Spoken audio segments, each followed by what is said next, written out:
Plane ব্লাস্টের ঘটনাটা শোনার সাথে সাথে আমি আর আমার বোন ছুটে গিয়েছিলাম ওইটা দেখার জন্য, যে বাচ্চাদের মানে আমার কী বলবো, আমার মাথাটা পুরো পাগলের মতো হয়ে গেছি যে আমি কখন যায় দেখবো। তো আমরা মেট্রো রেলে তাড়াতাড়ি চলে যাই, আর ওইখানে গিয়ে আমরা দেখি যে মানুষ এখানে বাচ্চাদের জন্য ব্লাড দিচ্ছে। যে তারপর ব্লাড দেওয়ার জন্য এখানে আমি আমার নাম আর নাম্বার দিয়ে ফেলি, যদি ব্লাড আমার প্রয়োজন হয় তাহলে তারা আমাকে কল করতো।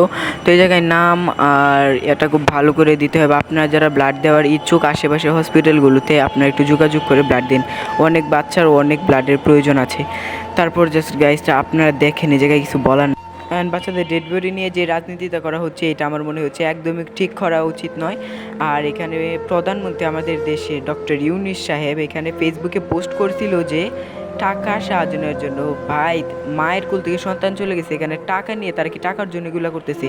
অন্ততপক্ষে তাদের বাচ্চাদের লাশটা তো ফিরিয়ে দেওয়া উচিত ছিল।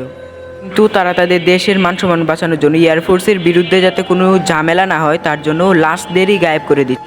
অ্যান্ড এটার জবাব চাওয়ার জন্য স্টুডেন্টের উপর লাঠিচার্জ পর্যন্ত করা হয়েছে। এই ভিডিওটা হচ্ছে নেক্সট ডে একটা কারখানায় আগুন লাগার।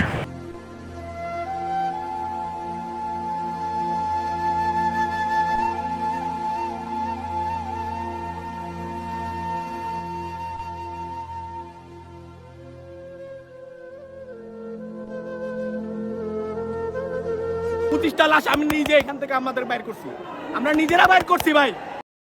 তো এই ভাইয়া নিজে বলতেছে যে 25টা লাশ বের করছে, আরও অনেকেই অনেক লাশ বের করছে, আরও ম্যাডাম ছিল যে ওই ম্যামও অনেকগুলো লাশ বের করছে। তাহলে ওই লাশগুলো গেল কোথায়? এটা জবাব জাতি চায়।